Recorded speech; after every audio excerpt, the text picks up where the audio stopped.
All right, Jesse on Fire, welcome back to the channel. All right, I got a good video for you here. So I'm going to talk about Jon Jones' first fight at heavyweight coming up, because now they're starting to talk about who it's going to be. And Curtis Blaydes was the one talking about it, because apparently like they had been talking to him about him being the guy. He was talking about his fighter pay and all that stuff. And that really got me thinking about who's the right fight for Jon Jones. Curtis Blaydes obviously is fighting or not tomorrow. I'm sorry, today's Thursday. On Saturday for against Derek Lewis. So that fight's going to be exciting. And I'll break that down also. But first I want to talk about this Jon Jones thing. But even before that, if I look a little bit more intense than normal, you know, like obviously if you like the content, subscribe and ring the bell here like normal. But if I look a little more intense than I normally would for a video like this, it's because I was just doing research for the video that I'm going to do on Jesse on Everything. Look at that. I don't ever take notes. Never. Okay? All this is notes for that video, because that video is about Los Angeles defund the police. Okay? So I don't care which side of the fence you think you're on, left, right, blue, red, whatever. When I do this video and I actually lay out the cuts that the LAPD is making now as a result of the new budget, okay, because they got their budget reduced by $150 million, you know, because I don't know why. I mean, I have no idea. I don't understand how anyone would think that reducing a budget is going to lead to a better product. I mean, it's common sense. But when you see what they cut, when I explain to you what they're cutting, I don't care. Even if you were a proponent of defund the police, you're going to go, oh, damn, we fucked up.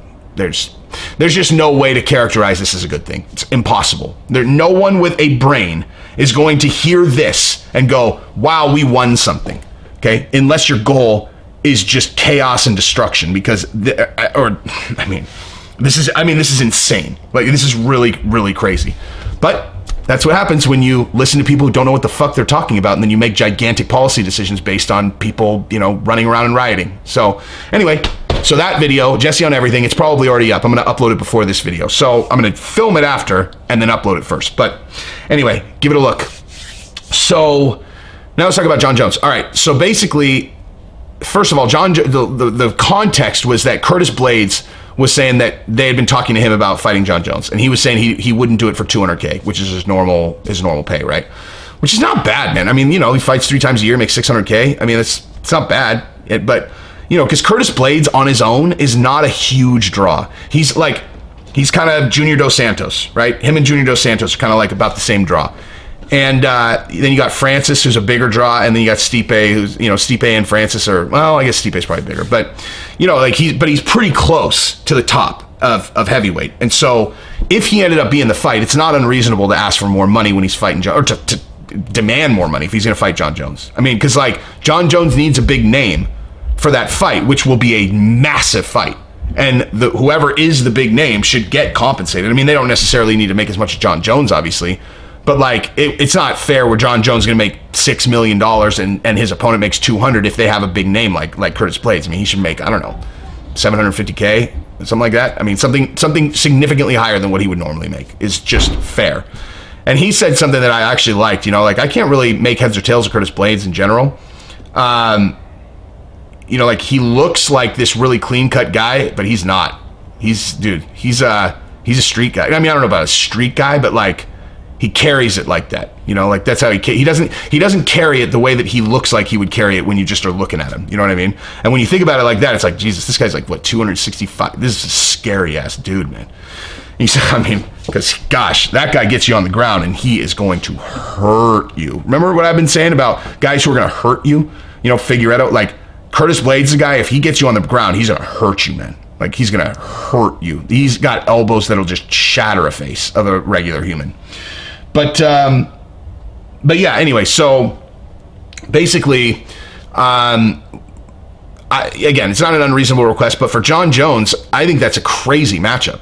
I think Curtis Blaydes is not a good matchup for Jon Jones coming out of the gate, just because he's so big.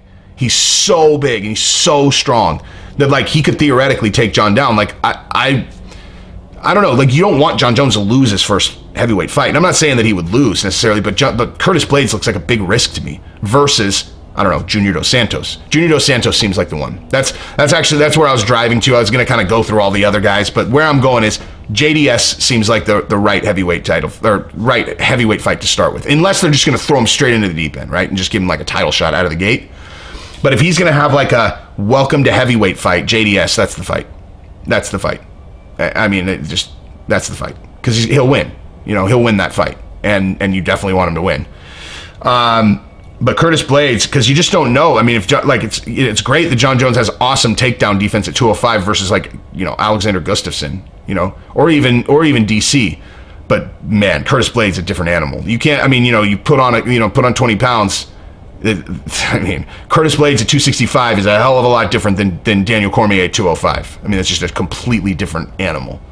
So, yeah, I don't know. I think Jon Jones JDS makes the most sense. But moving on, let's talk about Curtis Blaydes and Derek Lewis, because this is actually a pretty interesting fight. You know, Derek Lewis is not an easy guy to take down. Now, DC was able to take him down pretty easily, but DC is DC, right? And DC's stand-up is real good. Curtis Blaydes, I mean, listen, this is a simple fight. If it remains standing, you know, Derek Lewis has a tremendous advantage. He's excellent on his feet. He's got really strong kicks. Like when he kicks people's legs, man, he's got real strong kicks, and he's got devastating power in his hands. Utterly devastating power. And Francis Ngannou knocked Curtis Blaydes out twice. So, you know, Curtis Blaydes can be knocked out. But if it goes to the ground and Curtis Blaydes ends up on top of Derek Lewis, whew, he's gonna hurt him. You know, one of these guys is gonna get hurt. So, but it's gonna be a good time. Both huge dudes, like, you know, huge dudes. Both of these guys are massive. So I'm excited for this fight. I'm actually really excited for this fight. I'm not usually super excited for either of these guys to fight, but this particular matchup is exciting.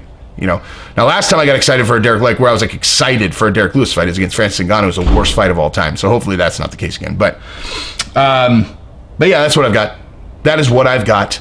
Now I'm gonna go focus on this like serious video that I'm about to do. It's just like I said, I don't ever prep for videos like this, but like I like prepped for this video because I was reading this. I'm like, okay, I can't forget that. Can't forget that. I mean, it is unreal. If you have even a minor interest in like what's going to happen from this defund the police thing, here you go. This is the very first time that you're actually going to get to look at what was a robust police force and what's going to happen now. Like, this is what's going to happen now. Defund the police because, you know, anyway, I'll talk about it on the video. I can't. Okay, so like the points that they kept making in terms of defund the police were like, do they really need like military vehicles? Do they really need all of this like all these armored cars? And like they just pick these random things, you know, like they just pick like these random things, and they're like, do they really need this? Or maybe could they spend that money on like community outreach, right? Could they do that? And I'm sitting there thinking like, what do you think that they buy like armored cars every year? You think that that's like they just get brand new armored cars,